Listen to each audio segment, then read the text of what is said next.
When I been here to speak to someone like me for one class, he said,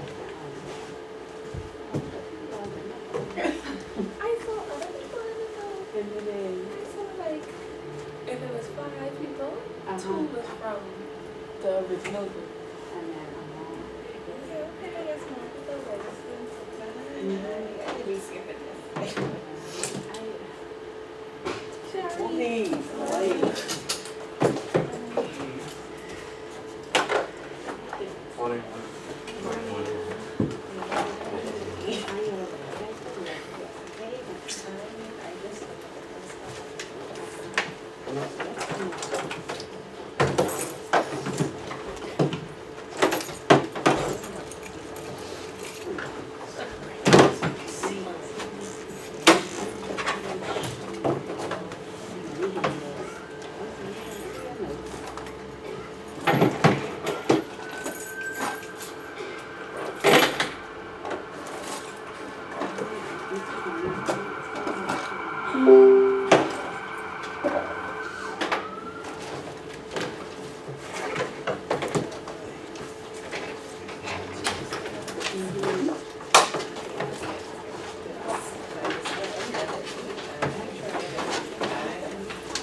It's looking pretty dark in there. Has he got you all locked in the dark?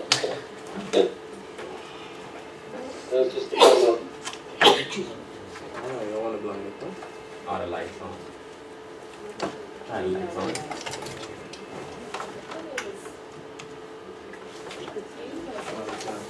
So where's the main man then? That away. Missing? Follow them. What? Follow them. Oh. Just let it Oh. Okay. Let me try sharing the screen while we're waiting for him.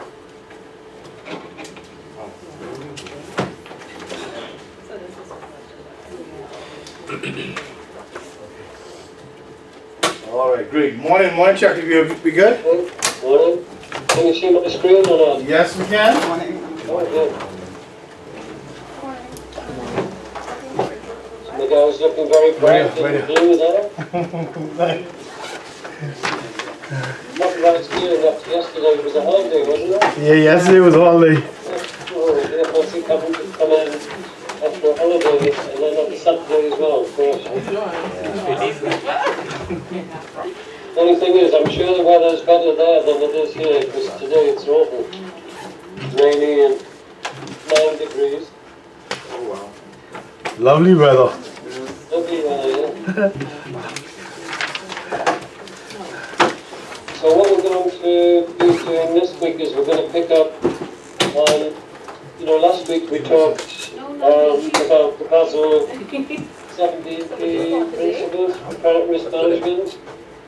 And we touched on the main principle of establishing a credit grading system. I have this. And what hopefully Miguel has given you already is this PowerPoint that you can see on the screen.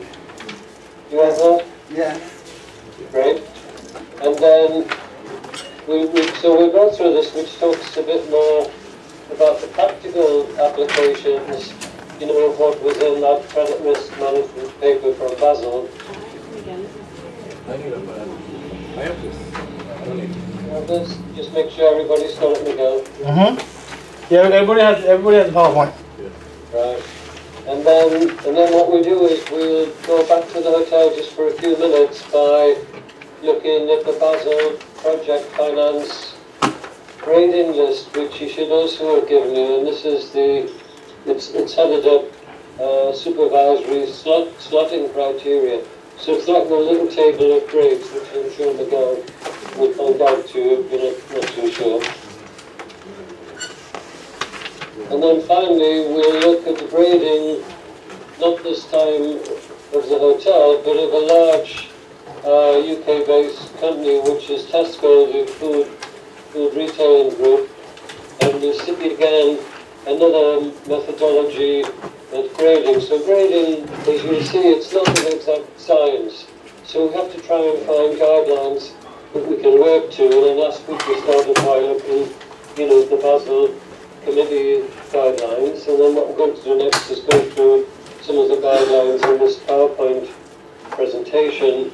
And then we can talk, you know, about how you can use these things in Nassau to improve credit risk management. So you, as you know, risk managers, you know, these are the sort of things you'll be looking for, you know, when you're interfacing with the credit risk management people. Okay, so let's make a start on this.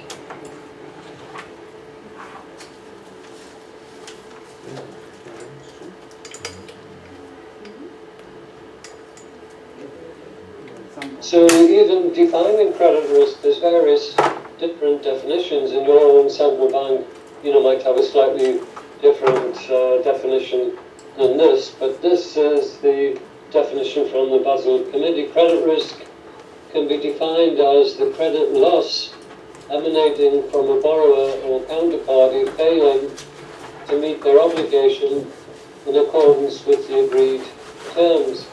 Now, last time I discussed this with persons in Nassau, I believe from your central bank, you did have a number of days on a time scale where if the credit was not performing within that certain time period, I think it was either 30 days or 60 days, it was then treated as a potential credit loss. Anyone know what it is currently there? 90 days. 90 days. 90 days. 90 days, thank you. Thanks very much for that. Yeah. So when we're looking at credit, as we discussed, you know, in the beginning of our program, and also a bit last week, it's very important for the commercial banks, particularly, you know, because they've got a huge amount of their balance sheet assets invested in the lending portfolio. So prudential management or careful management of the financial institution is a reflection of its ability to balance successfully the risk in the portfolio with the profit earned on it. You know, and we often refer to this as risk versus return, and you've heard that expression quite frequently. So it's quite easy, you know, to write these things down, but in practice it's very, very hard. You know, it's hard to evaluate the actual risk of the credits, and also it's hard to achieve, you know, the level of remuneration that you'd like to, because there'll always be a reluctance by customers to pay certain prices, and there'll always be competition in the marketplace. You know, so it's no good coming up with an academic calculation of what profit you'd like to make on a particular credit, and then trying to put that in place, you know, and the customers vote with their feet by walking away to a competitor bank. But that's the challenge. The prudential management is looking at the risk versus the return that we can get. And we discussed last week that case that Miguel brought up. There's a one coin, you know, where they're offering very little risk and huge returns, and then the lady in the end disappeared, and it's probably going to turn out to be, you know, the biggest scam in history. I mean, we thought Madoff was big, but it looks as if this coin episode's going to be the biggest. So when we're looking as risk managers for the fundamental purpose of credit risk management within the organisation, so the fundamental purpose, whatever the organisation size is, should be to develop good business with a known and acceptable level of risk, appropriate controls to mitigate the risk, and an acceptable return. So that section of the slide's probably worth highlighting because it could attract, potential question within the exam. So, the primary vision when writing policy, so again this goes back to what we were discussing before, the tone's got to be set from the top. So this vision of policy's got to be written by the board of directors, in conjunction with senior management, is to determine the institution's tolerance for accepting financial risks and articulate it in defining the risk parameters of the policy. Now, I know that's quite a mouthful there, but if we kind of get right into this, what the expectation will be as risk managers, if we're meeting the credit risk people, we're going to be saying to them, well, where's your credit risk policy document, or where's your credit policy guide, where's your credit risk management guide, whatever they're calling it. And our expectation should be, as risk managers, right in the front of the guide will be a few pages from the board of directors setting out these risk parameters. So very, very important indeed. And then, indeed, when the central bank supervisors, are undertaking their site visits, again, this is one of the manuals or the guides that they'll be looking for, that should be in place, to improve risk management. Second point, very important, each financial institution is unique, and this must be reflected in its policy. And we discussed this last week about, the systems going in place that's actually suitable, to your own organisation. And we discussed, trying to put something in that's really appropriate and not maybe buying something in off the shelf that's far too complicated and sophisticated to meet the portfolio that we're looking at. Equally, if we don't have the skills in-house, to build up this type of credit risk grading, then we're going to have to, buy in some help to do this. So the policy should reflect the collective risk tolerance of senior managers and board of directors, and this is important, which may vary from extremely conservative to very aggressive.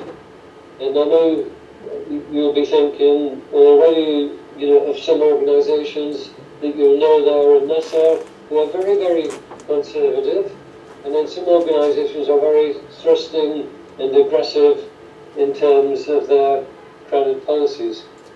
And the other thing is, this has to be like a living document. It's not something that they write and it's bound, in this thing, and it's never going to change, because this again was what we were discussing last week, where the Basel Committee was saying, these things have got to be stress tests, they've got to be sensitive to what's happening in the economy, etc. So we're okay so far? Yes. Yeah? Okay, now then.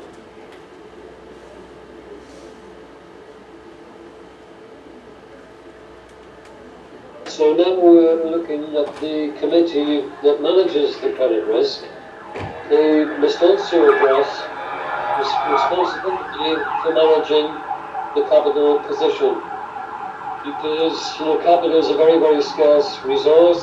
Our own personal capital is a scarce resource. It's the same in the small, medium, large business, corporates, and of course within a financial institution. And the way of improving the business is to effectively, manage the use of the capital. And here again, what we're saying is, in the institution, the capital allocation towards the lending portfolio. So the committee must be looking at credit risk and establishing strong control of the risk position. And I think we should highlight that. And it should include a description of its minimum default expectations within this policy. Now this bit's quite tricky, and we're going to spend some time on that, as we progress through the presentation. And in fact, as we look at the Tesco case study a little bit later on, and within credit documentation, some people call this the possibility of default, some people call it like minimum default expectations are put there.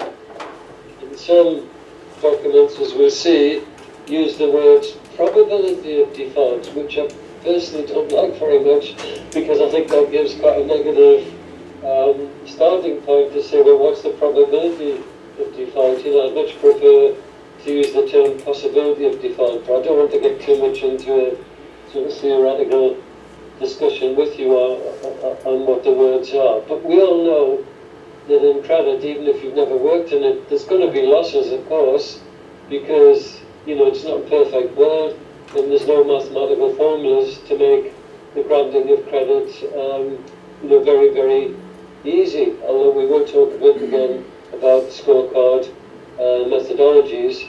And of course in London at the moment, probably the same as in lots of jurisdictions. There's lots of talk at the moment, about the intelligence, artificial intelligence, and how you can use machines for this, that and the other. Well, yes, you can use machines to assist us, but at the end of the day, a lot of these things will prove to be judgmental. So, we talked about this last week, about setting sector exposure limits, and you kindly helped me on that. And here's another point, look, business exposure limits. So, do you have that in Nassau now? Does the central bank set an exposure on a business as well as a sector, or is it sectorial exposures? Sectorial. Sectorial at the moment, so you don't have anything where it says, you can't advance X percentage of your overall portfolio to one customer. Yes. You do? Yeah, capital, yeah. Okay, so what sort of percentage is that? Can you tell me that? 20% of capital. Yeah, something like 10, 15. Sorry, can you hear me? Yes, speak up a bit. Large exposures. I think 20% that's of capital. pretty, yeah. And then there's related party exposures and investments in equity, things like that. Right, so there is some guidelines in there. That's very good. Yeah, because I worked in Africa quite a lot. When I worked in Zimbabwe one time, there was a particular bank there had a dreadful problem, and that they loaned so much money to this one client. If this one client of the bank failed, the bank would fail. So I mean, that was a ridiculous situation where the Reserve Bank of Zimbabwe at the time, hadn't set any business exposure limits. Again, it's back to common sense, isn't it? You don't want to be lending everything to one customer. And also, this is intended to help mitigate economic downturn, sectorial risk. We talked about this last week, about the concentrations aspect. Now, the next point is very, very important indeed, and there's no straightforward answer to this. So the frequency that accounts will be monitored, and the establishment of credit grade guidelines to manage the mix of lending will enhance portfolio management. So yes, we know that if we take the portfolio overall, good morning to the lady who just walked in, so we take the credit portfolio overall, if we can get all these gradings in place, it's going to help us manage the portfolio, because we'll see, the percentages coming out in the different risk grading elements. But not only that, is how frequently should these accounts be monitored?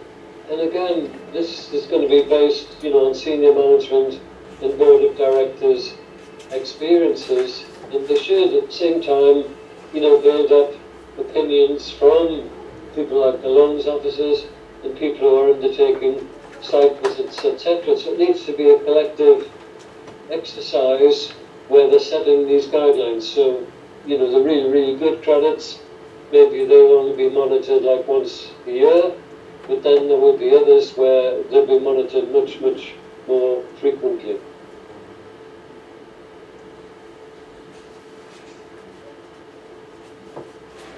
So we saw this last week, the Basel Committee Banking Supervision set that document which you have the principles for the management of credit risk. The date on my slide is wrong because I think from the handout it's 2000, isn't it? We looked at last week. Just got 2002, but I think it's the year 2000. And then this just repeats what we looked at last week. This is just the main headings of the main topics. 17 key principles. Worth highlighting that because again, could get an exam question within the credit section because this, you know, this is the key document. 17 key principles.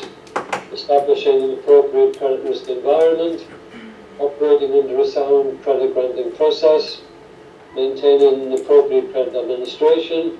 Measurement and monitoring process, and then ensuring adequate controls over credit risk. So I've never been an examiner, but if I was, I'd be probably, you know, asking a question on this because it seems an obvious area for a question. And then this principle 10, which again we discussed last week, and again worth highlighting from the point of view of your studies, banks are encouraged to develop and utilize an internal risk rating system in managing credit risk, and the rating system should be consistent with the nature, size and complexity of a bank's activities.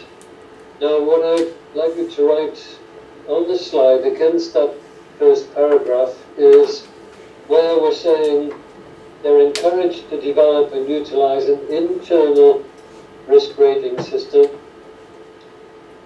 That can, of course, be done under guidelines.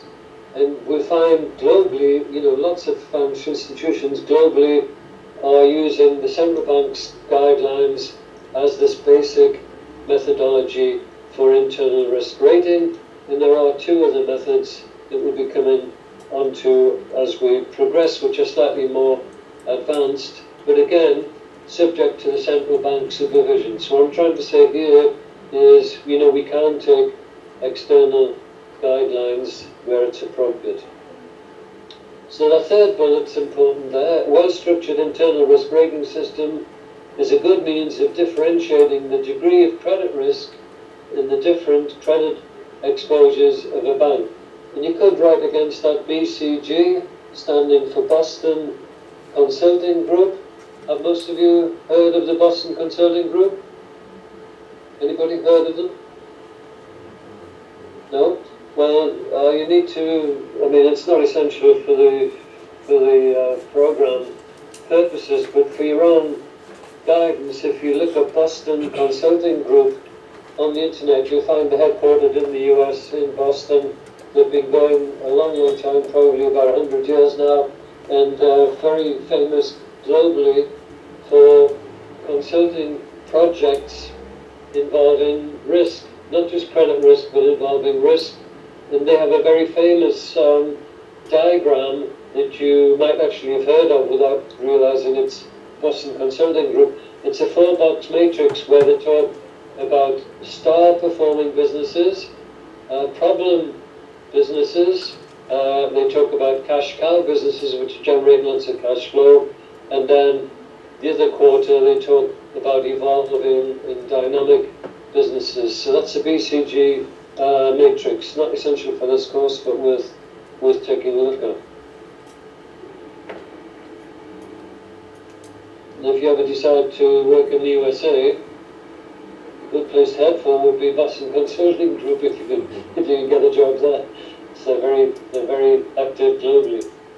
So the idea of using this is it will help us more accurate determinations. I think we should highlight that, of the overall characteristics of the credit portfolio, concentrations, problem credits, and then leading from all of that, the adequacy of loan loss reserves. So this comes back to that capital position again. So are the risk management, credit risk management rather, people, doing this in a very accurate way to give us a good perception as risk managers what the actual risks are in the portfolio. So you should be able to interface with the credit people as risk managers, and ask them for this type of documentation. It should be available, and then you can then make a judgment based on discussions at what loan loss reserves they're putting in based on the overall portfolio. So more detailed and sophisticated risk rating systems used primarily at larger banks can also be used to determine internal capital allocation, the pricing of credits, that's worth highlighting, and profitability of transactions and relationships. So this is another use of the portfolio management aspects where we're trying to price the capital allocation against the risk. So this is capital versus the risk that's being taken. The objectives control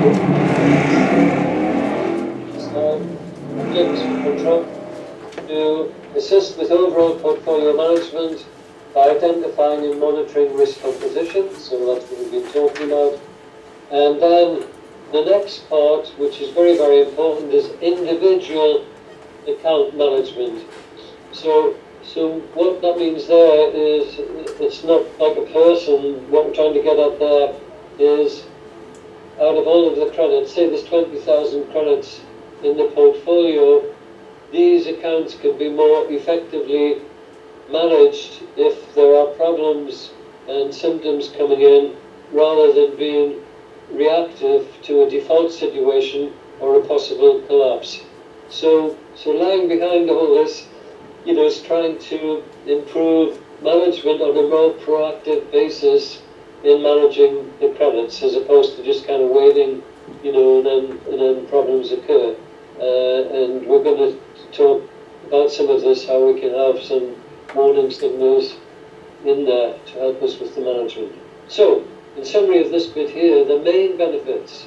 So again, this is an important slide. So the two main benefits can be split onto a macro basis, as we've been discussing. So this will give us more informed strategic decision making through identification of opportunities and threats within the loan portfolio. So there's those two external factors again. Like we discussed with the hotel case, we looked for strengths and weaknesses, and then we looked at those external factors of opportunities and threats. Well, it's the same in this management of the credit portfolio. What's the opportunities in the portfolio? Because these are areas, where we could be maybe looking to do more business in terms of credit with these particular clients. But then the threats, of course, they're the areas that we need to be looking at in terms of risk management and trying to mitigate these risks where we can. Now the micro aspect is back to those individual credits we've been talking about. Early warning of potential problems followed by prompt action will reduce the loan losses.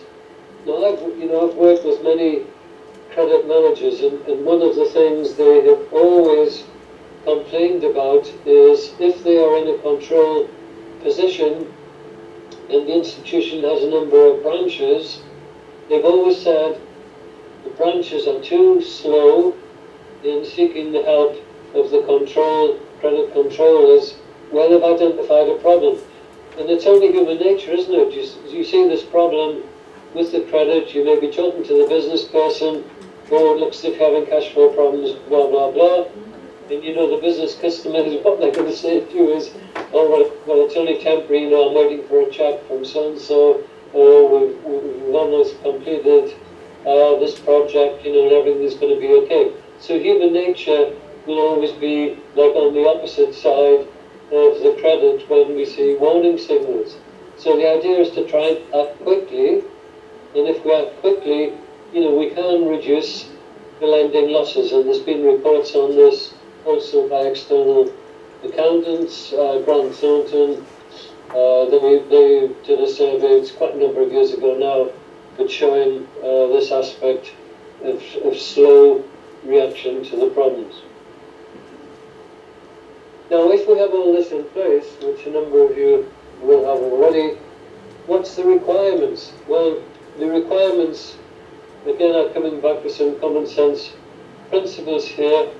The rating system needs to be understood by everybody, and then the really, really important part is applied consistently. Now, what do I mean by that? What do I mean by that is, again, some persons would always feel that they have a justification for overriding the system that we have in place.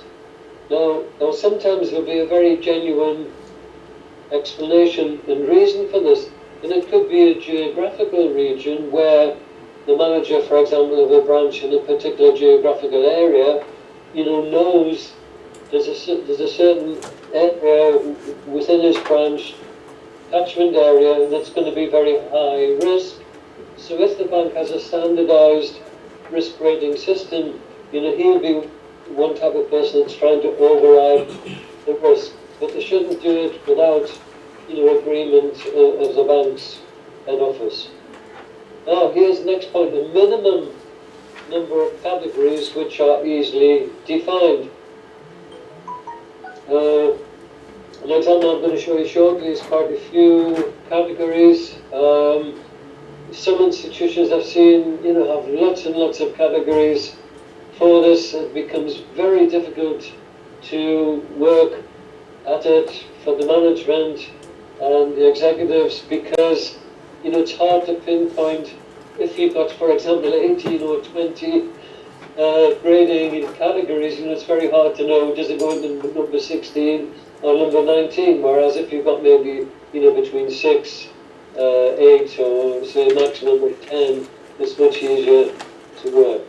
What about the reporting procedures, accuracy, clarity, and brevity?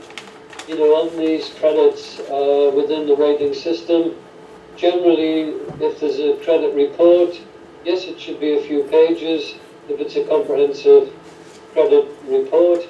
But we don't want a book, about this thick, if it's a straightforward lending position. And we talked about this already on the problem credits.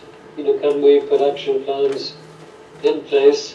And sometimes if it's a very large problem account, it's best to try and put together 2 or 3 people, to form a team to look at it, particularly if it's a very significant exposure. If it's a large exposure and it's a big problem, it's probably too big a problem for one person to try and manage. So a collective management would be a good idea of that. So here's an example now. This isn't an example from the Basel Committee, and it's not an example from any central bank. It's just a generic example that we came up with quite a number of years ago when we did the lending recommended textbook for the Institute of Bankers in London. That was 1997, so that's over 20 years ago. The rating of 1A would be the highest quality, and some people call these AAAs or blue chip, etc. 1B is very strong. 2 is a solid performer. And then 3, we've identified some minor weaknesses. So we think, well, this credit should be okay. But again, we discussed this last week, the possibility of establishing a watch list. So some institutions will have a credit watch list that's published weekly, and some will be monthly, maybe some will be quarterly. The main ones I've ever seen are a weekly credit watch list. Number 4, look, is getting bad, that's weak, where there should be a possible loss. And then 5 is partial loss. The bank will lose money, so we must put a capital provision there against this section. And then 6 is full loss, collapse, full provision needed. So obviously when we do our portfolio analysis, we're not looking for too many in grade 6, and we've got a major problem. So we talked about credit risk. Can we come up with a definition for credit rating? So this is what we're talking about, is that credit rating can be defined as the measuring of credit risk through a combination of quantitative and qualitative factors, applying judgmental factors based on experience. So this is a very important slide in terms of possible questions. So it's therefore not an exact science. Why is it not an exact science? Because if we went right round the room there where you're all sitting and we all looked at a different thing, and I asked you not to make a mathematical, quantitative, because, you know, if we got the maths correct in terms of the calculation, and if they're based on sound financial information, you know, that should be the sound quantitative risk analysis, but it's the other side. And some people, this might make you smile, some people call this the dark side of credit. The dark side of credit is the judgmental side, where you're trying to evaluate, you know, the people running the business, the products, the marketplace competition, etc., etc. And again, on the hotel case study, we touched on that, didn't we? We had a lot of information, but we didn't have any information on when the hotel opens, on the management, and we didn't have information on whether it was a standalone hotel or a part of a hotel group. So you can imagine the judgmental side will be based on credit experience, which is why it's very important that the credit people in the institutions, you know, are well trained, and they keep getting upskilled within their training, because the judgmental side will be very difficult. So it's not an exact science. Okay, now what we're going to do shortly is split up the risk rating into these different segments to consider. The first one we won't spend much time on, and I'll explain why in a moment. But the last one there is where I'm just going to take a break from talking. I've been talking non-stop for 40 minutes.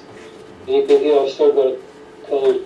If we look at project financing, remember last week the hotel was a form of project financing, because project financing, whether it's a power station, a toll road, the bridge over Paradise Island, or whatever, generally the payback will be totally dependent on the cash flows.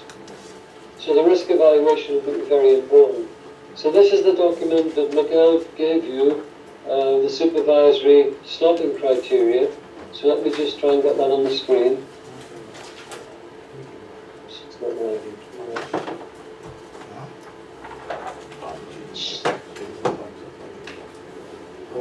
Here we are, Annex 6. I don't know why Basil call these things annexes, but they do. We would call them appendices.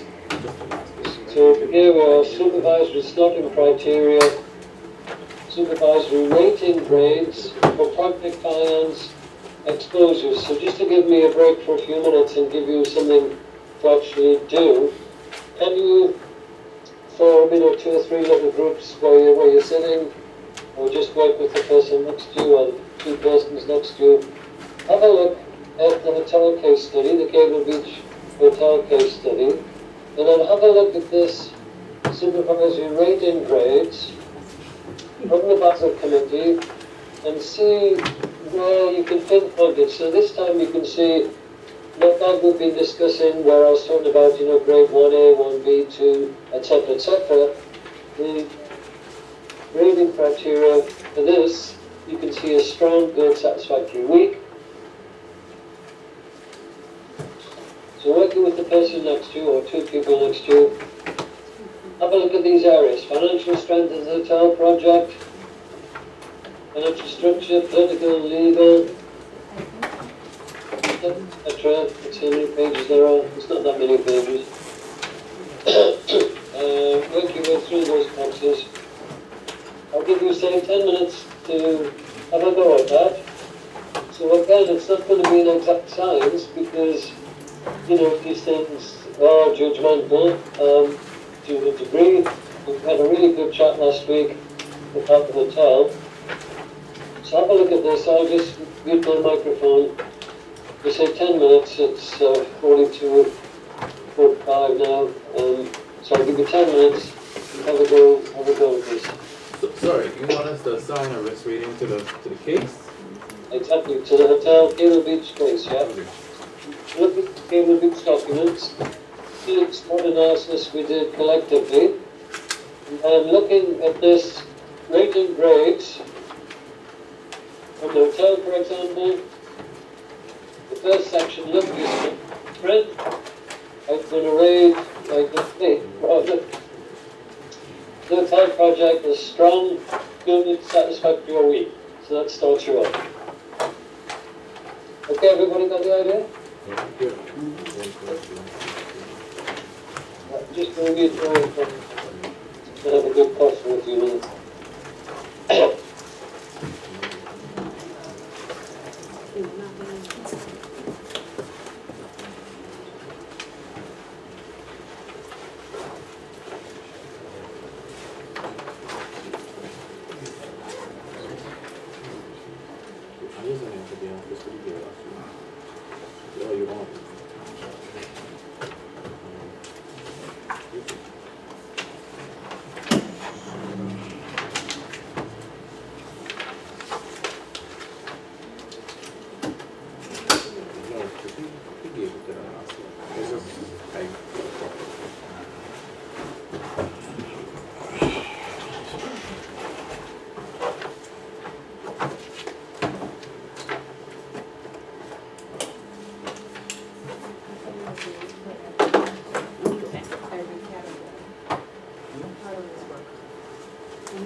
Just look at it like it's No, I mean, but like, okay, Yeah. because like you have financial strength. right. Right. So yeah, when you read all this and see which one.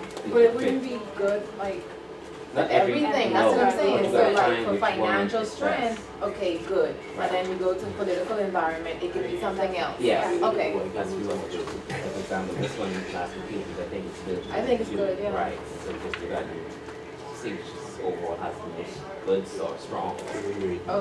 That's what I'm doing. I'm trying to figure out, I mean, if you just take in one column and go straight down, it wouldn't be applicable to, Not to every No. parameter, but just most applicable if I guess. So it's numbers of that glasses on. This looks like it's another loan on loan assessment.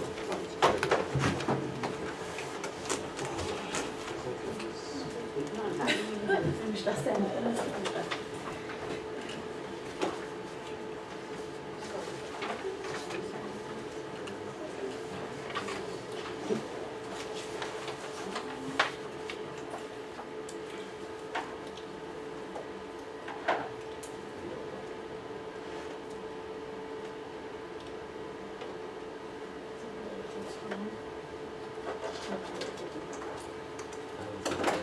yeah, what about strong?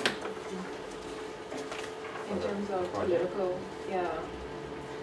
Because, but I don't think it's very low exposure. I think it's low exposure. I think it's very low exposure. And it's important for the country. Favorable and stable environment. Acquisition of others, their support, approval, so peace, one low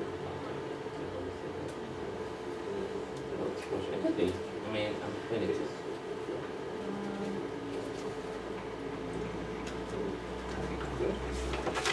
I think it was because they were supporting the government, but there's still that clause from last week where the government can Could take take it. the land So back. therefore, I'm going with the exposure and good for that one strong. So that's my personal synthesis.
Oh, I'm sorry. So, what I was saying, from what I can tell, their financial strength, I would be good based on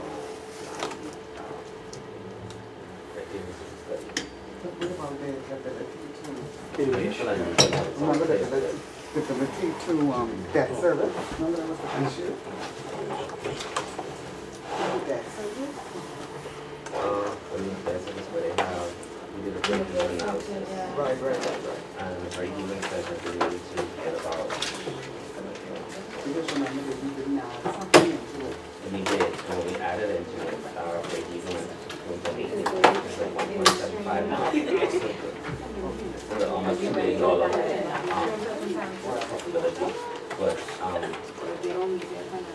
the break-even projected, I mean, 53%, and they were saying 61% is what they were looking at the beginning.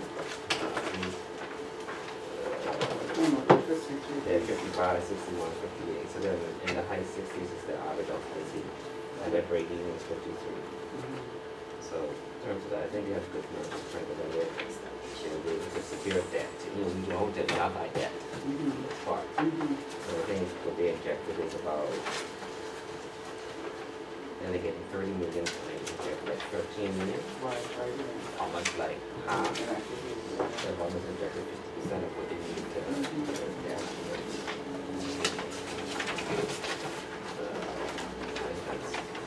And politically, in the environment, I say it's good rather than strong, because we really govern is supporting them, but they see that they have that clause with the big back. Right. Exactly. It's 2 years notice. Yeah, do something with the structure. So I would say their exposure, their flow exposure are very good because of that possibility. And generally speaking, from a standpoint, government supports both sides. I would say there is a good criteria for the different legal standpoint. Now the transaction characteristics, we weren't given that information in the case of each case. We know nothing about the design and technology risk. Right, you said that was a file, that was a file. Maybe the management structure, we know what the management is, we know what they're designing and how they're going to structure it. Permit, you know our permits do, you will have some permits, some are always going to be outstanding. So I would say that we based on permits, we know nothing but a type of construction contract that is not explicit. So a lot of the transactions, we don't know. They said so he said they since we're participating, because we don't participate that we should file for that, but everybody and file sports.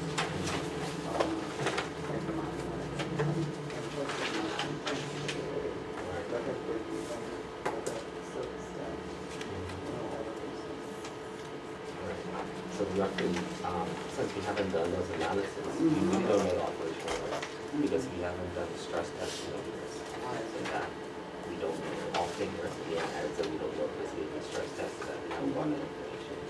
Strength of sponsor, they say the people who constructed it are good, truly in this, so I would say good would be the strength of the sponsor, so that one I would do the reading analysis. Security package.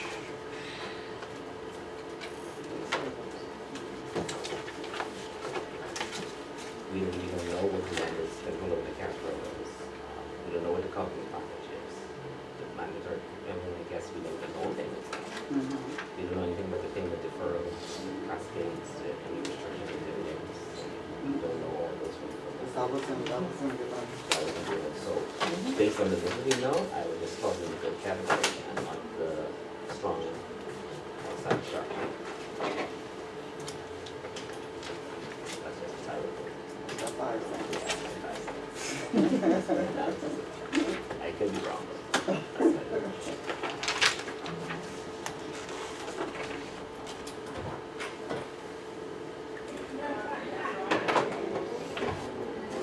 Any other thoughts on the different, what we should, if we should slot this characteristics in the basic satisfaction?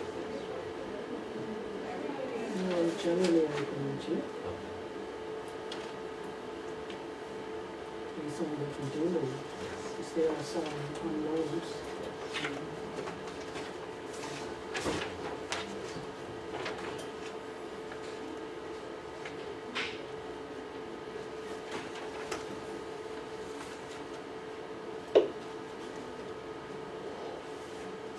So this is quite difficult to do, isn't it?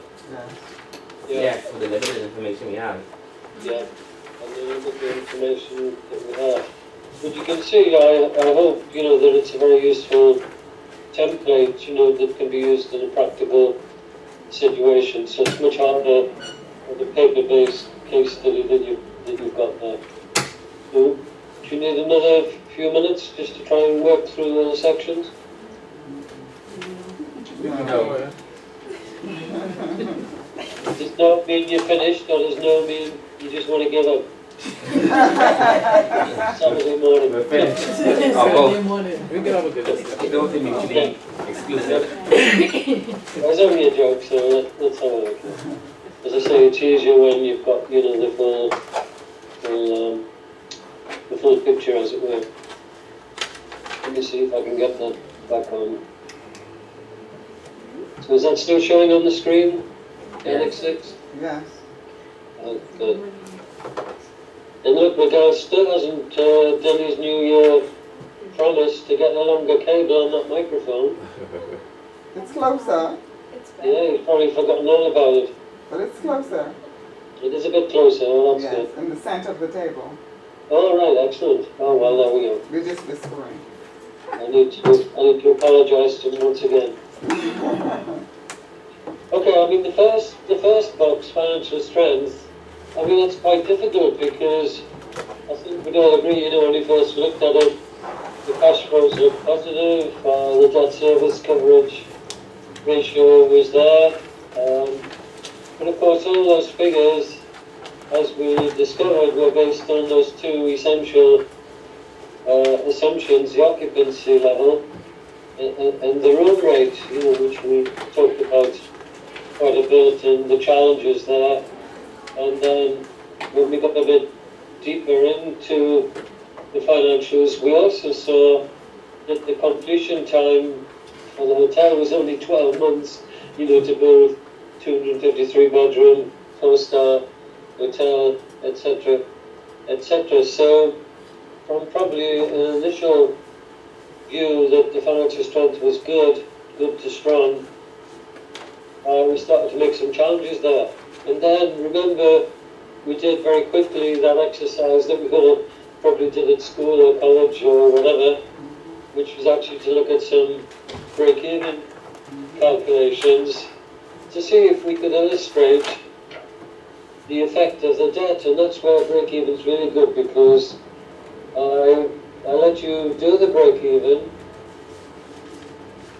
without including the debt, because, you know, we just included what they were classifying as the various charges, and we got a huge margin of safety. So again, it pointed to, you know, good mathematics, good financial strength position. But then remember, we reworked it just to almost at the end of our session last week, and we got a big shock where the building in of the interest cost at $3.3 million on the $30 million loan at 11%, it absolutely shot away that margin of safety, didn't it? And it shrunk significantly.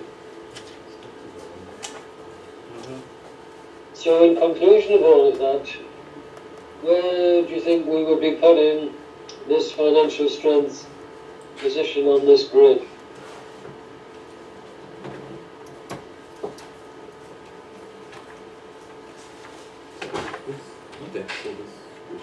That's a centralized one. So where do you think you would put it? Well, somebody, it's no right or wrong answer, just somebody give us what they think.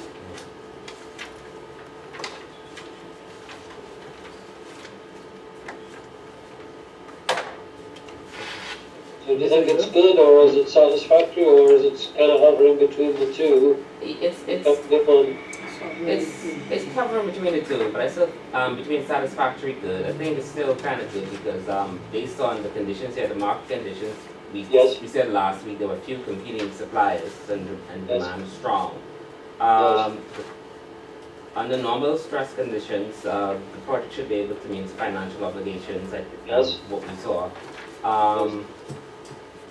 Yeah, so based on those, I think that it's kind of good, the satisfaction, because even when we did the stress testing, the first time we did it, we got a $8 million margin of safety. And I think when we took the 3.3 million, we got a 1.75 something million margin of safety. Yeah, yeah, So yeah. it was still turning a profit. So Yeah, there was we- still a margin of safety, that's Yeah. very good analysis, yeah. So I still think it's more satisfactory good, and we could fix some things if we lean more towards the good. More If we have towards the some- good. if we can have some more Excellent. information. Yeah. Would other people agree with that? I thought that was very well thought through. Yeah. Anyone disagree with that? So our opening speaker has the advantage there. Yeah, I would agree, it's hovering between the two, and don't forget those budget assumptions. We thought the room rate was quite modest really for a 4-star hotel given the location on the Cable Beach, and the occupancy level was quite modest. So don't forget, all those mathematics we were running, were based on reasonably conservative inputs. But having said that, we still came to the conclusion in the end that it looked as if there was too much debt in the project because the margin of safety dropped significantly when you build in the debt.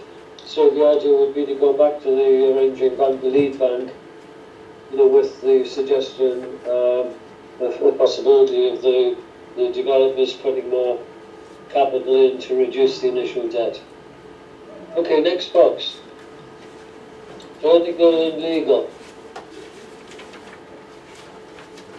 I think that is good. But, Yeah, I think that's good too. yeah, because, tourism is number one industry, government Yeah, obviously supports it.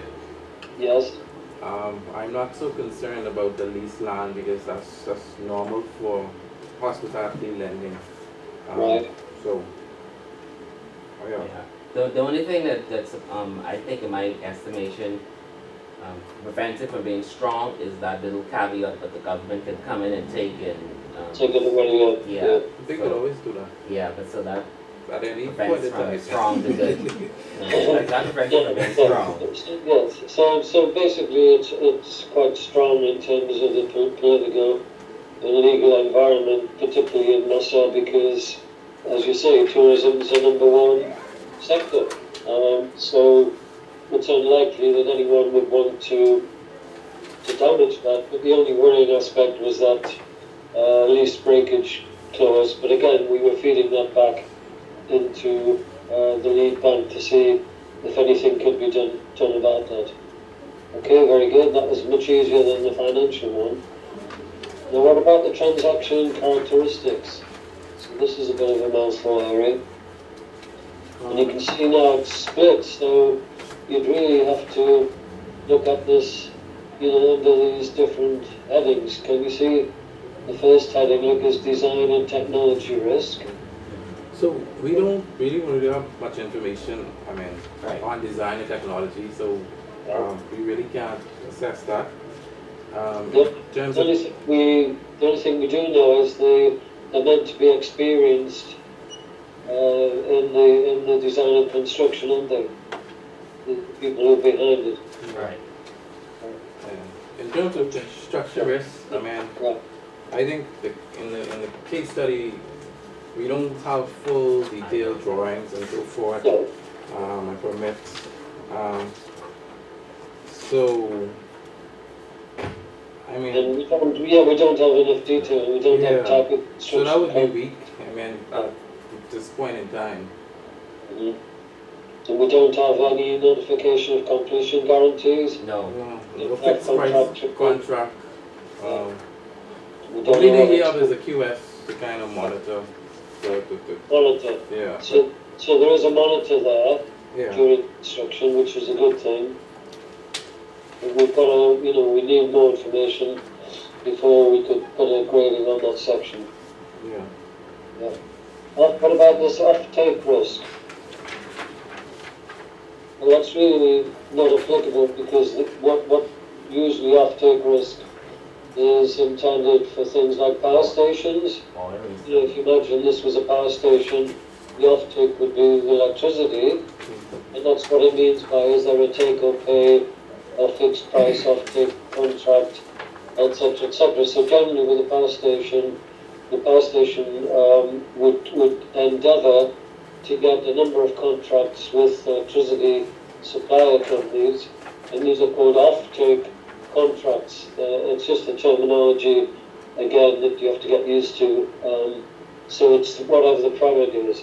Another example could be the aluminium case study out of Canada, where the output from the plant is, you know, aluminium or aluminum, and then what they have is offtake contracts where the aluminium users will buy, you know, from production plants. So it's not applicable in this case. Now, what about supply risk? We don't have much information, but I mean, based on, we could reach and say, I mean, if we're gonna import like supplies from the U.S., it's relatively easy. But we don't know the design of building. They may have like theme parks or whatever. We don't have that information. We kind of. Yeah, we don't have the information, but it's probably satisfactory. But we don't have the information. Now, next bit's interesting. The strength of the sponsor. Yeah, we don't know that. Not available. Yeah, we don't know that. The only thing we know is that construction company, developers, a local company, PVT, Yes. that they are well versed in construction and management of projects, but we don't know who's sponsoring who. Yeah, Who's but we don't behind know this? who the actual sponsors are, No. do we? If it's a consortium, conglomerate, single person, we have no idea. So that's another area that we can't complete. And then the security package. The only thing is you have this to learn. I mean, they don't have any assignments. No details again, but we would want, by way of the syndication, there would be controls over the cash flow, yeah? Probably project of assets would be the hotel, yeah. So if these things are put in place properly, it would be good, but we just don't know. We just don't have any information. Yeah, this one held in abeyance. So there's the template. Don't kind of throw it away because it could be useful for discussion, you know, with your product people when you have some of these larger projects to look at, and as we all go forward, you know, the syndication processes tend to get more frequent, and you know, it gives us a chance where you're looking at some of these things and you're not contracting out, you know, to the US or to Europe for some specialised advice, you know, where you're losing revenues that you could be retaining there. So I think it's a good template, but you know, you're only going to use it very infrequently, but you do need to be aware of it. Okay. So going back to the PowerPoint. So we counted out a bit with the last one first, which is the project financing. Now, microfinancing is a really, really difficult area. Anyone any experience of this? What is microfinance?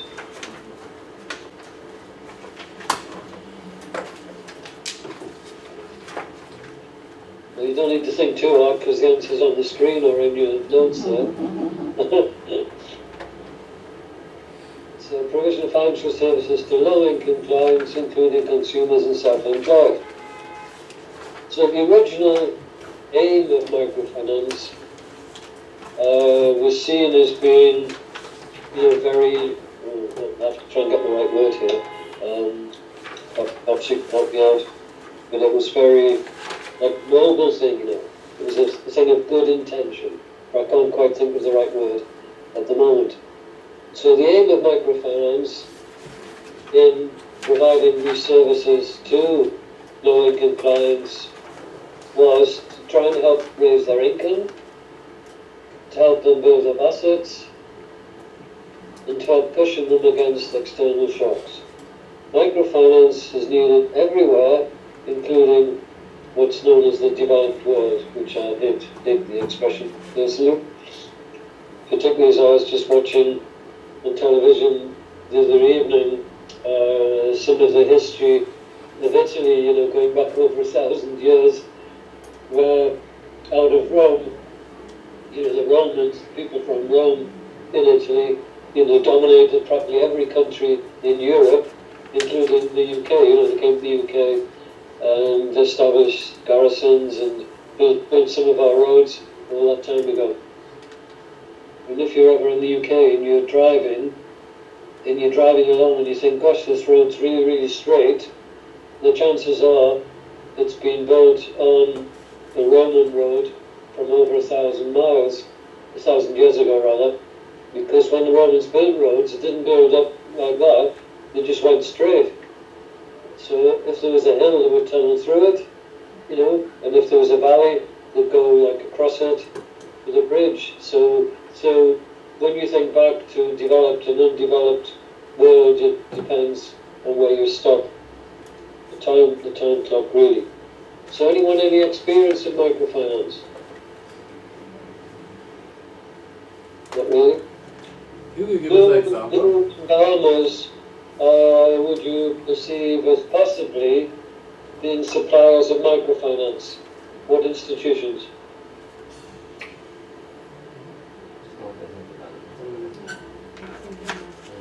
Any suppliers? We have something called a BDC, Small Business Development Center, and they give loans to startups and self-employed people. So that could be an example. What about the credit unions? Yeah. Yeah. So credit unions, but it's slightly different in that they only lend money to their members, don't they? Yeah, so you'd have to be a member of the credit union to get a loan. So what's happened with this marketplace is the two dominant countries are Africa and India, if you want to make a note on the sheet there. Not that you're going to get a geographical question, but it's just out of interest, because India approaching a population of 1 billion people now, so it's second only to China in terms of population, and Africa, of course, having a huge multi-million population as well. Now, the problems with microfinance is, as we said, the clients are going to have little or no cash income, and generally, these clients are located in extremely rural areas. That can be hundreds of miles from anywhere. So what about providing banking services to this market? And then is there any collateral? And generally, of course, the answer is no, because the microfinance idea is to try and help these people. So what we've seen is, from this very noble concept all those years ago, and Miguel does have a handout on this, I'll have to refresh his memory on that. We've seen a lot of difficulties. So what's been developed are specialized microfinance institutions who can undertake financing to the special sector. So it says see handout and study pack.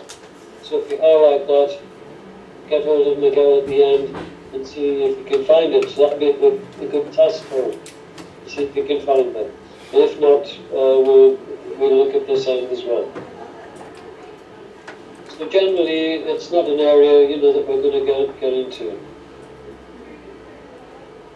Now, the next is something we discussed just a little bit earlier today, and this is using, if you can make a note on this, this is Basel Probability of Default, PD. So the Basel Committee call it the Probability of Default. I'm trying to be much more optimistic when I say I would have much preferred that they called it the Possibility of default, rather than the probability of default. However, we have to go by, what the recommendations are, and they're global. So PD is a component of risk within retail banking. So if you want to highlight this a bit, most consumer credit scorecards that exist within retail banking have been developed to measure PD. So we're coming onto the scorecard concept. If an organisation does not have an application and behavioural scorecard, a significant amount of work will be required to develop these. Now can you see within that sentence it says application and behaviour. So there's two sides to the scorecard, as we'll see. And you could make a note there, it's like a financial side to the consumer, and it's the non-financial side of the customer, the client, which will be looking at things like the way they behave in terms of their financial management. So this is going to be a difficult process. The model development process is similar, though each type of scorecard has its own anomalies, as we see. And PD is a significant component there. I might have asked this before, but anyone in the room working for an organisation that has scorecards? No? Okay, well what you see is, again, in concept it's straightforward, but in practice it's a hell of a job to do it. Because you can imagine, maybe you've got 1, 2, 3,000 personal clients, and each of those clients you're going to build up a scorecard based on a multitude of applications you're going to see. So the kind of data that we need varies widely, but generally anything, you can highlight this, anything on the credit application form could be included in an application scorecard, notwithstanding any local data protection or anti-discriminatory laws. So basically, if you're looking at the credit file, and if there's been a credit application form, paper-based or computer-based, there'll be data in there that we can use towards building up the scorecard. So as you'll see, the idea is to build up a score based on certain factors, and then these scores will be tested against some parameter scores that have been developed within the institution, and the computer will generate the score, which will either be a pass or a fail. So this is where the use of computer technology can come in. So let me explain a bit more. So, we said two sides, didn't we? We said application, so highlight application there. And we said behavior. So we're going to look at that shortly. So application should be definite facts and financial facts. These are known, you can look at the bottom of the slide, as characteristics. So you could highlight that. Things like, the age of the person, the sex, marital status, education, qualifications, residential, job position, etc., etc., etc., length of time of ban. So these are all facts that you can get hold of, as opposed to the second side to the application that we're going to come on to in a minute. Let me just skip that slide for a moment. So I've just skipped the table, but gone on to the behaviour slide. So can you highlight that one? Behaviour data that can be included within behavioural scorecards. So this is trying to get at how the individual, so this is KYC again, if you want to put on the top of there, KYC, how is the person behaving in terms of their bank account balance? What about limit information, credit limit? What about utilization information on the account? Transactions, what type of transactions are going through? Are there any fees for late payments or reaching the limit, etc., and then payments and payment patterns. So we're trying to build up here the area of behavioural aspects of the client. So KYC, again, we're trying to extract those characteristics on one side and then behavioural characteristics on the other side. Now if we backtrack one slide, here's an example. Now when you look at this example here, can you please ignore that left-hand column that says weight? Now you can leave the title weight, but all those numbers are totally irrelevant because they're just meant to be an example, you know, of how you could weight these different sections. The weighting aspect on a scorecard is very, very difficult, and it has to be up to the individual organisation to come up with their weightings based on their credit experience over many years. So there'd have to be a scoring based on commercial experience. So, that's it, but you have to remember, in the Basel document we looked at last week,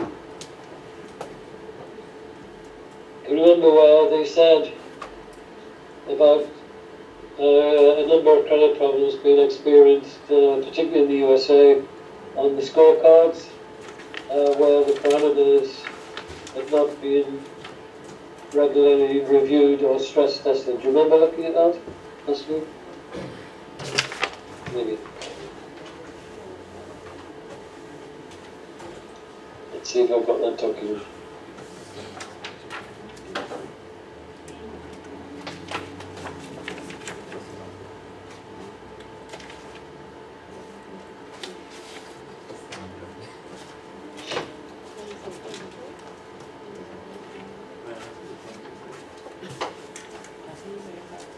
Yeah, it was in this document here, the principles of management of the credit risk, and it's quite a way in.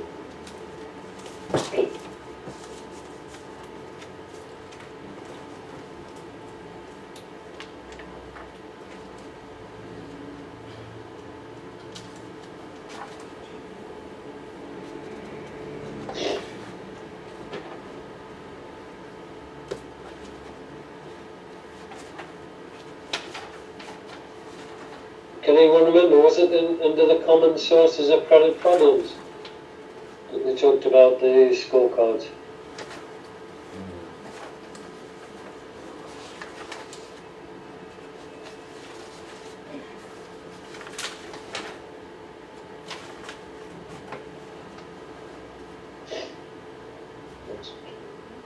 Anyone find it?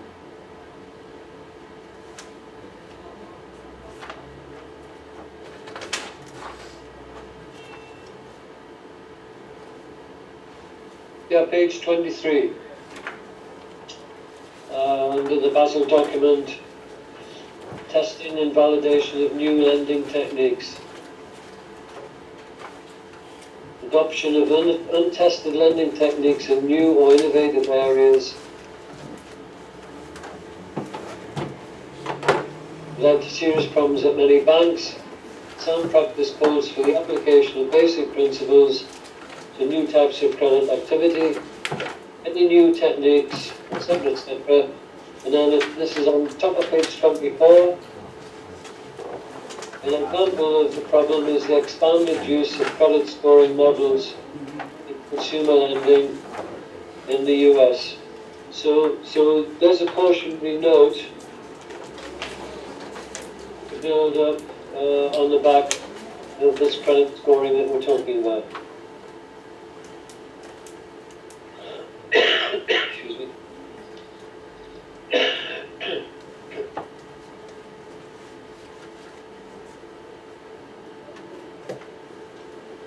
Okay, now the next section is on the small and medium-sized enterprises. And again, we're going to see the rating aspect being split again into financial aspects and non-financial aspects. You know, just like we were discussing when we're looking at the hotel case study, where we're looking at some financials, and then we're starting to talk about the non-financials. So financials on a small or medium-sized business, which is quite difficult to define because the definition within Europe is very, very different, for example, to the definition in China. In China, kind of a medium-sized enterprise would be what we would probably classify as a very large enterprise. So the definitions are a little bit difficult here, but you need to think yourselves within the Bahamian context, what's small and what's medium, but whatever they are, we can get financial statements, we hope, current account information from the bank account, and we're getting the information about management strategies, and then what about the industry they're working in, what sort of data can we get on that?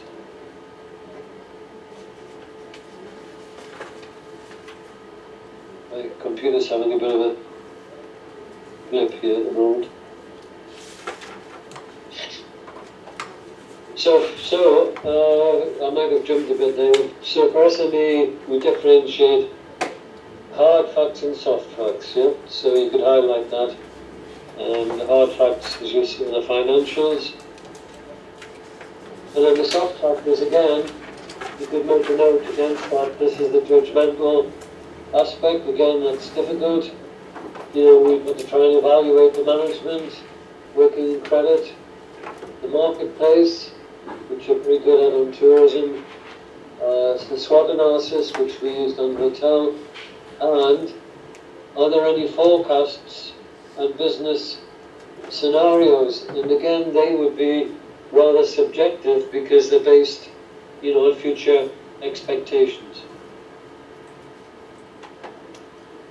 Now, coming together on this, the Basel Committee call this a hybrid system. That's where it gets a little bit tricky, and what I'd probably like you to do here is if you put a star against this slide, and if you get a question on a hybrid system of rating, you're going to head for this slide, yeah? Because this slide gives all the information that you need.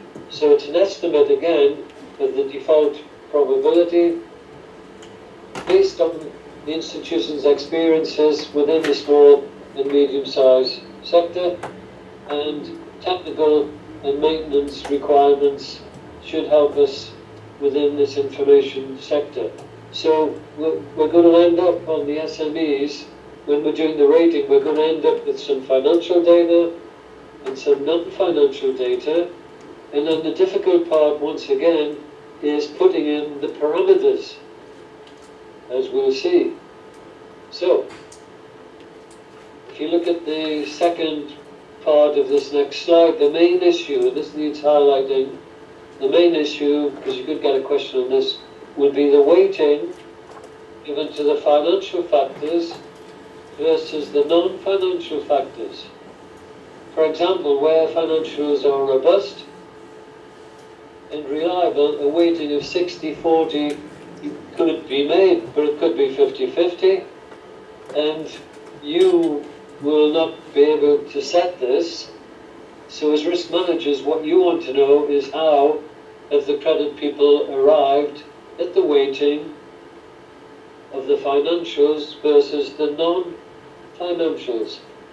So I'd be quite interested in your opinion on that. So in Nassau, if we were doing credit evaluation on a small, medium-sized business, then we have the financial analysis, and then we have the non-financial analysis. How would you think that should be weighted? Do you think it's equally weighted, or is it more dominant on financials, or more dominant on the people in the marketplace and the products, etc.? Again, there's no right or wrong answer, so don't feel worried. I think non-financial, given like the current state of the economy. Can you talk a little bit more towards the mic? I couldn't quite pick that up, sorry. I said non-financial, given like the current state of the economy. For example, like a customer could have been, they could have strong financial performance, historical strong financial performance, but given market shifts, other, new legislation and so forth, it could impact their ability to, I guess, serve as a loan on a go-forward basis. Interesting answer. Anyone got a different view? Would you go on financials or the non-financials? Come on, ladies, let's have an opinion. What do you think? No opinions on this? So even if you've never worked in credit, if you think about it, so credit is the risk of lending money to this particular business. What do you think really drives the business? Do you think it's the financials or the non-financials, which are things like the people, the management, the marketplace? The 5 C's credit. Say that again? The 5 C's of credit. 5 C's of credit, yeah. There used to be 3, and then there were 5, and now there's a new American publication, 7 C's. So where are we going to end? Yeah. So if we went back to the original 3 C's, do you know what the original 3 C's were? No. Character, capability, and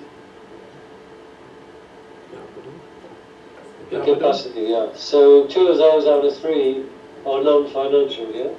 So, I'm only interested in your opinion because, we've done a lot of work in Caribbean since 1989, so it was 30 years this year since last year, since we've first went to Jamaica for the Jamaica Institute of Bankers. And that's where I first met Paul McWheely from Bank Bahamas, who came on the advanced credit program in Jamaica. And then I just met him and he said, "Oh, would you like to come to Bahamas?" And I said, "Yes, please. When can I come?" So that's how I got there over 20 years ago. But this question I always ask wherever we're working, and generally within the Caribbean, within all the Caribbean region, generally the answer will be the non-financials should have slightly more weighting. That's not because the financials are necessarily weak. It's just generally within the Caribbean, the main people who seem to succeed are the people who are quite determined to succeed, and as the gentleman mentioned, quite aware of the industry, watching out for industry changes, etc., etc. So they're quite reactive to the business environment. But that again wouldn't be a decision you'd need to make. It's only a question from risk manager perspective of how the credit people are rating this. And two, the natural disasters, we're seeing stronger hurricanes that kind of taking businesses, they're knocking them out of business. Yeah, it's been terrible. The Tortola and the Virgin Islands, that was devastated. And the second one coming through took down anything that was left from the first one. And then you had the terrible events at Abaco yourselves this last year. So these sort of things are extremely unpredictable. Right, the rest isn't so essential. You can read through that later. So if we flip forward to this chart, this chart is meant to help credit people in trying to pull together some of these very, very important, as we've been discussing, non-financial factors. So this is a non-financial checklist that we came up with, again, a long time ago. Things can be added, things can be taken away. But you see the strong weighting, look on the environmental factors, as that gentleman was mentioning. And then industry characteristics, very important, is it an attractive industry in terms of profitability, competition, etc., etc. And then we start coming to the business itself, where we're looking more internally there, so that's more of an internal review of the business. And then generally, we try to pull all these together by using the SWOT analysis that we used last week. So we'd be starting with SWOT to try and pull together those factors within the checklist. So feel free, again, with the credit people, to get them to add or deduct things from this list. Now what we're moving into quite rapidly now is the ratings of corporates. So now we're talking, about the large businesses. And we can get information from financial statements, from the share price, from public announcements, from industry reviews, etc., etc. And then we also need to look at the operating environment that they're in, the condition of the business, etc., etc. And then management. And then on many large corporates, we can also get the benefit of an external rating agency assessment. And we have a handout on this that we're going to come to shortly. Yeah, we're going to come to it now, actually. Okay, so has Miguel given you a handout, I hope, on the Tesco case study? Yes. Got Yeah. that? In good statement. That was just, now I'm hoping he's printed out just a few pages, because this is absolutely a massive document. I'm hoping you start, let me just get rid of these sidebars.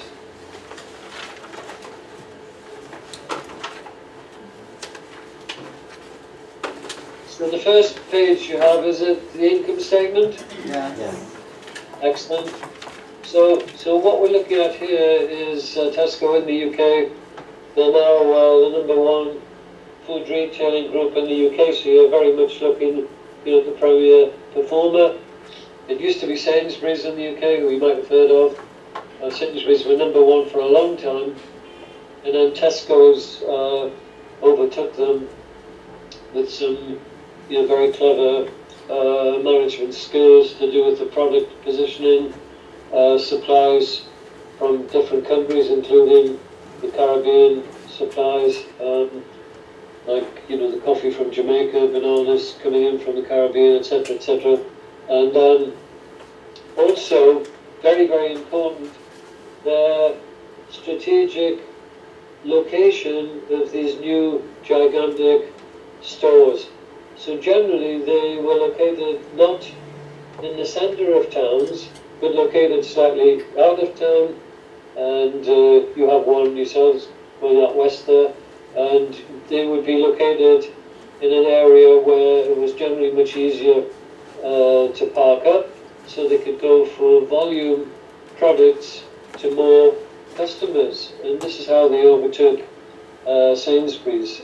Also in the UK now we have Asda, and we also have two German groups, Aldi and Lidl as well.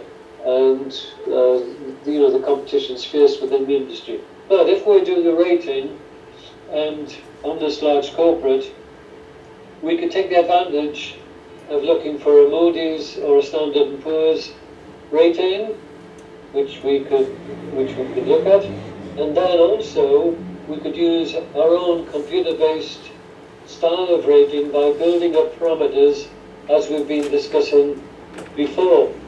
Now, you don't need to worry too much about this, because in a few moments I'll show you the computer-generated rating, but it's based totally on the financial performance.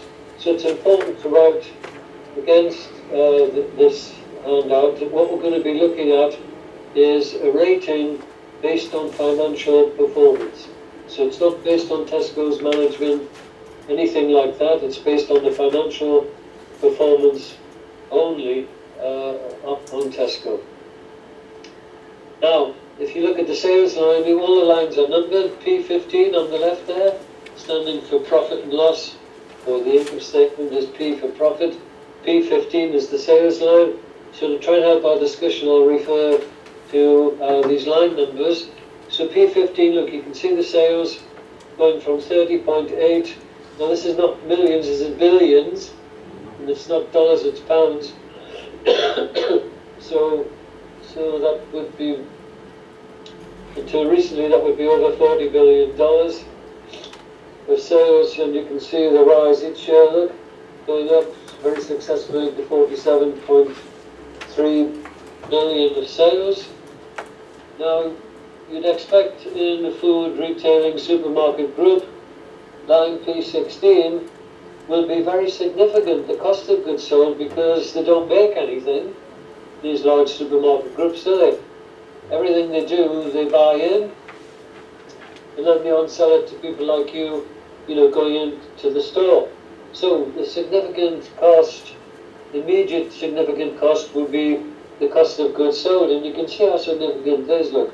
On 30.8 billion of sales in the first year there, 24.9 billion of cost of goods sold, this is the goods bought in, and in the final year of 37, which if you take the cost of sales away from the sales, once again you'll get, as we've done before, P17, which is the gross profit.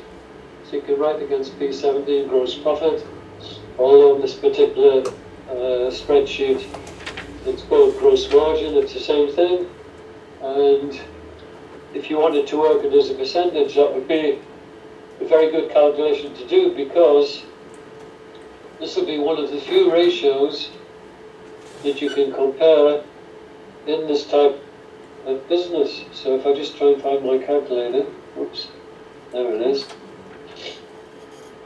So if in the last year, for example, we've got 9886, so 9886, and we divide that by the sales, so we're dividing the gross profit by the sales of 47,298,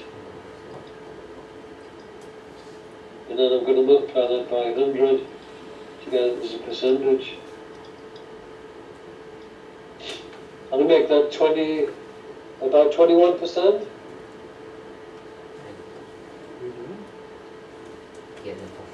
Yeah. Now, just like with hotels, I said to you, what do you think about the occupancy rate? What do you think about the room rate? Now, this is a bit trickier. What do you think about that gross margin in a food retailing business? Anybody got any ideas?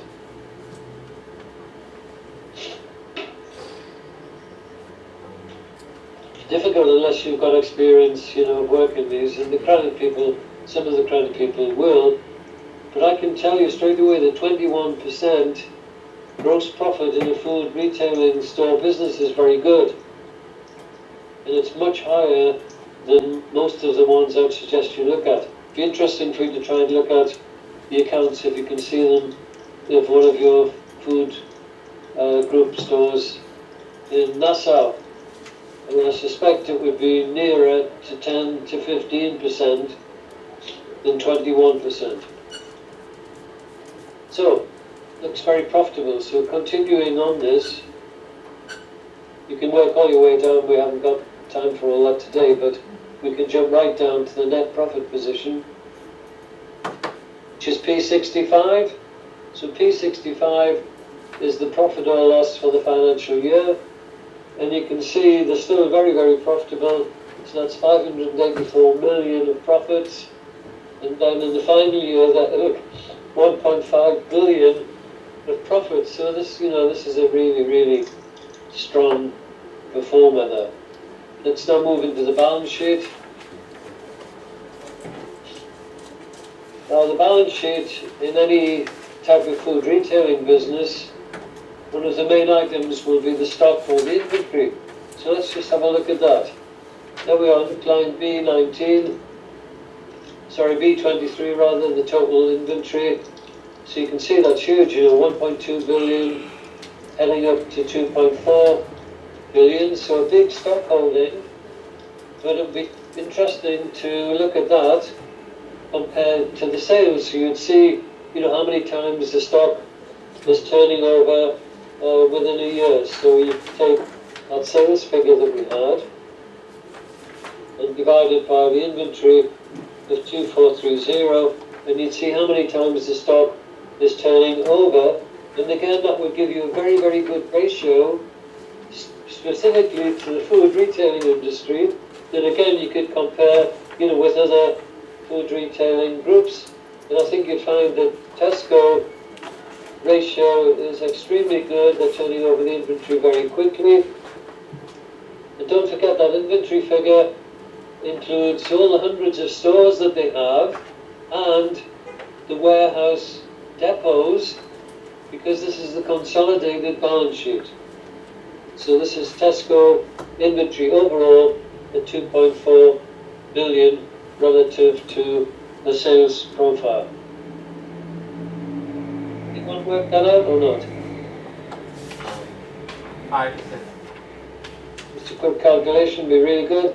So 47,298 is the sales, and then divided by the inventory at 2,438. How many times are they turning the inventory over relative to sales?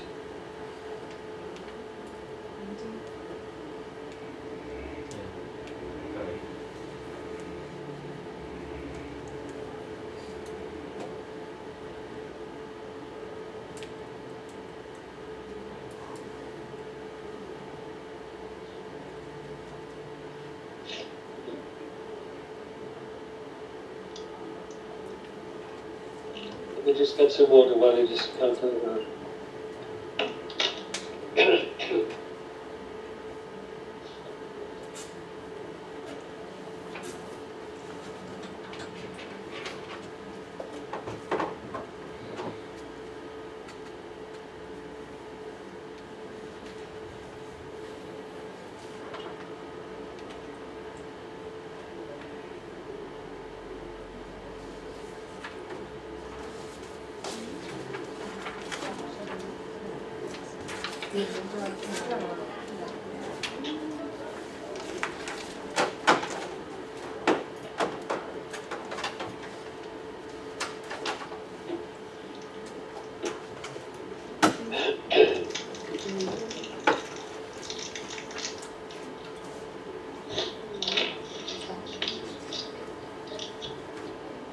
Got an answer for me?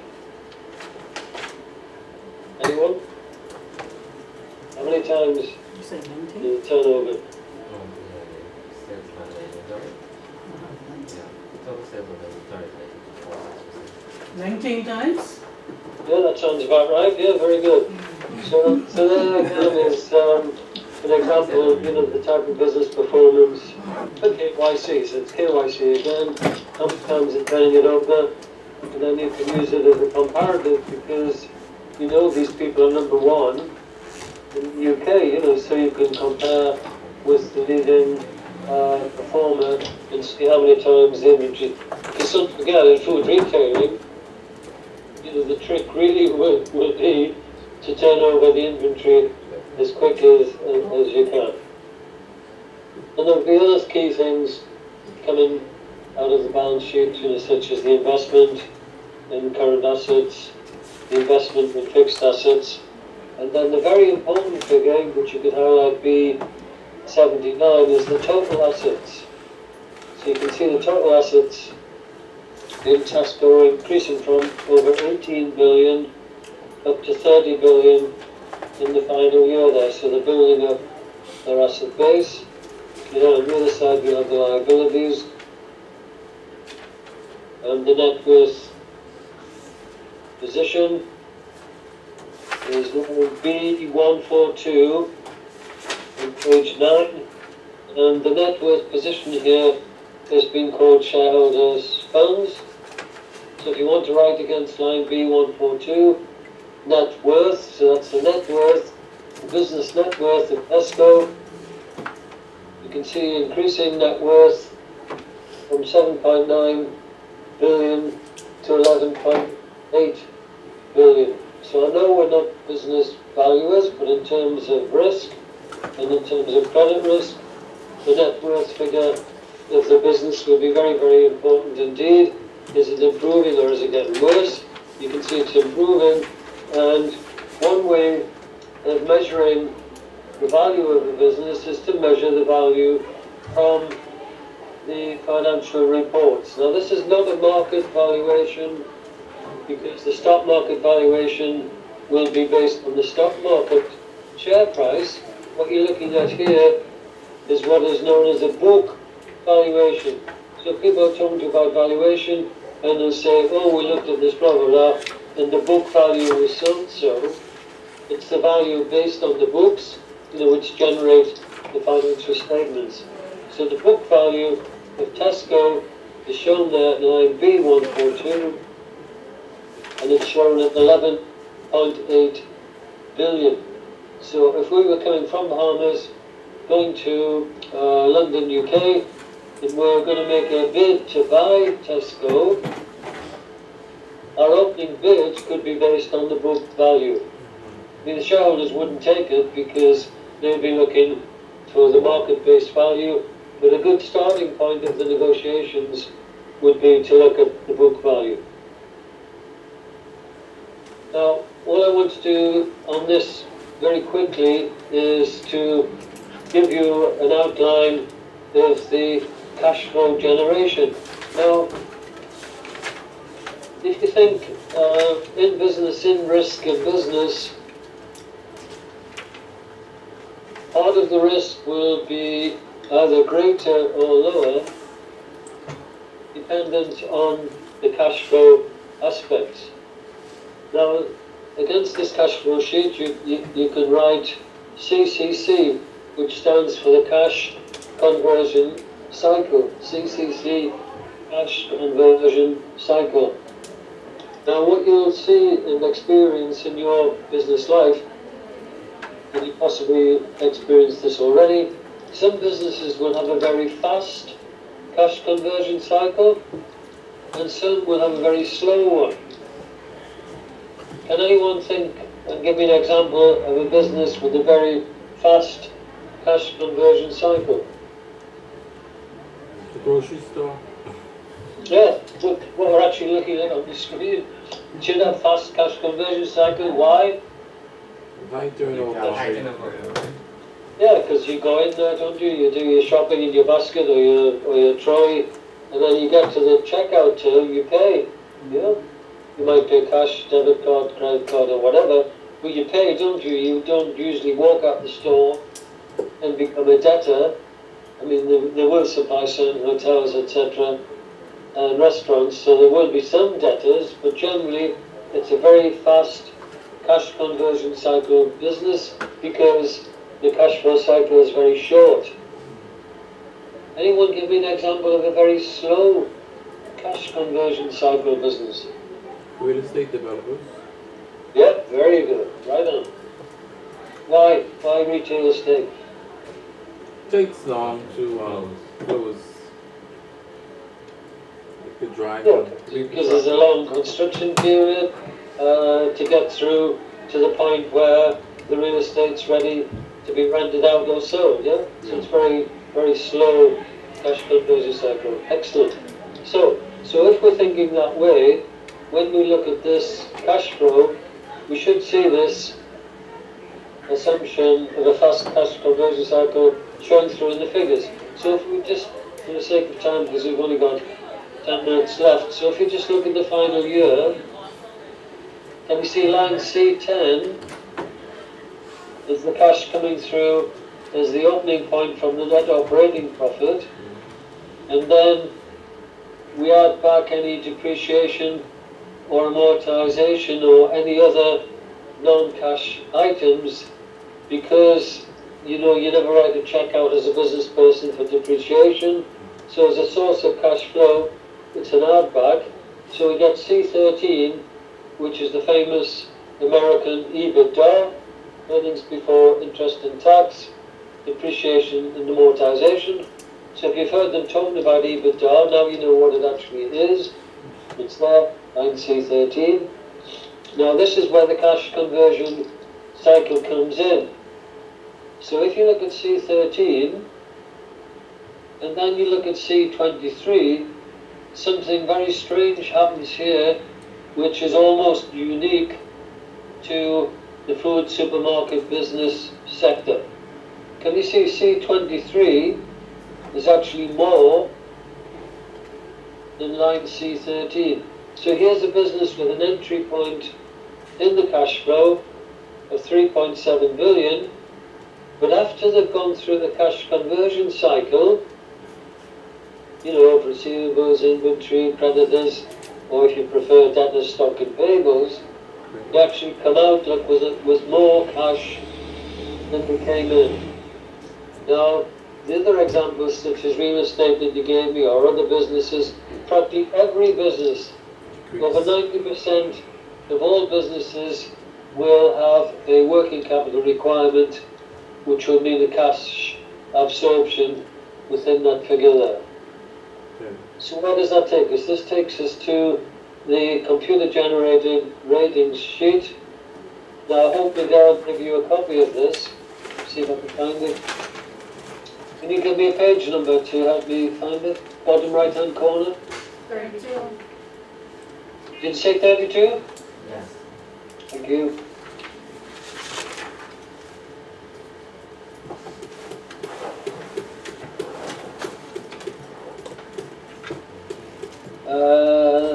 If it's 32, that's not the right page. No, we don't have it. You don't have it then. It should be page 34. Can you give Miguel a shout, please? Okay.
Yeah.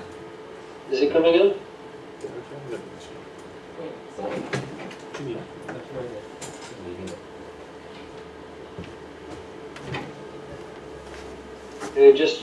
That's a shame. The page is incorrect. So this is the page you should have. Can you see this on the screen? No.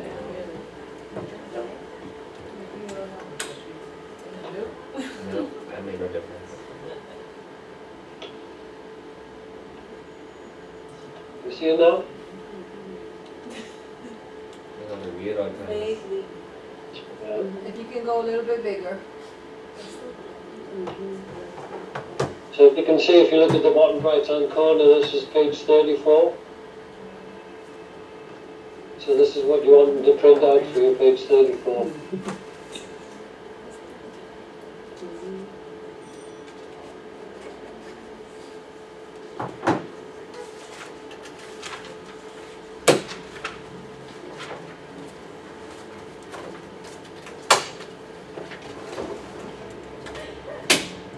Can you see it now? I've enlarged it as much as I can. better. Yeah.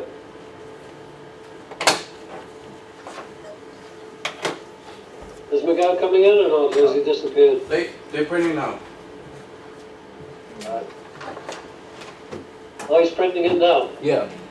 Okay. Okay, well, while he's printing it, let me just explain it to you. I mean, the page looks very complicated, but the purpose of this is just to show you how this financial rating's been calculated. Now, if you obtained a Standard & Poor's or a Moody's rating, We have it now. Two more. okay, great. Two more. I don't want one. Let's go through it and then we can pick it up. Yeah, go ahead. Sorry. So Moody's or Standard & Poor's, they will generate a mathematical risk rating based on the parameters that they select, yeah? So what you're seeing on this page isn't Moody's, it's not Standard & Poor's. You know, it's one of our senior consultants who built this package up, not to, just to illustrate the rating process. So the selected ratios to drive out the rating that you're looking at here on Tesco, can you see line D123? Yeah. It's an interest coverage ratio Yes. against earnings before interest and tax. Then the next one is that EBITDA coverage, which came from the cash flow. You know, we looked at the cash flow. Then we've got funds flow from operations to the total debt. Then we've got corporate finance operating cash flow to total debt. We've got return on capital, operating income to sales, long-term debt to capital, and total debt to capital. Now what the machine drives out, based on all those, you know, incomes, statements, balance sheets, and cash flows, the machine will drive out the mathematics. And can you see the average score there? Look, is line D131, which comes in at 3.86. And the computer then rounds that up to the nearest, and it comes up around up to 4, which gives a rating on Tesco of triple B. Right? So you don't need to be concerned about all the mathematics, you don't need to be concerned about why they select these different ratios. All you need to be aware of is that the risk parameters built in by way of the computer formulas will drive out the risk rating. And it would be the same if you got a risk rating from Moody's or Standard & Poor's, but to the best of my knowledge, we'll give you the rating number, like triple B or triple A or double A or whatever, but I don't think they will give you the underlying mathematics, because I think that's the, you know, kind of secret formula. Built in. Okay? And that's all we need to know from this sheet. Is there's the rating process, how does it come out, and let's see, consistency, 3.86, 3.38, 3.88, 3.88. Oh, and look, in the final year, it's better at 4.25 with an offset of to 5. The grey shaded areas on my screen are based on the forecasts. What we've been looking at is the actual ratings based on those actual accounts that we've been looking at. Okay, well, that's it for today. We've done really well, and we only have that one slide issue at the end there over the final handout. So when we meet next week, we'll move into the operational risk sector of this module. So thanks very much for giving up your Saturday morning, and hope you've done okay from that, and I'll see you next week. Alright, thank you. Thank you, all the best. Bye. This one is getting large. This is getting large. There's 2 modules. I think the 4 more modules are I gotta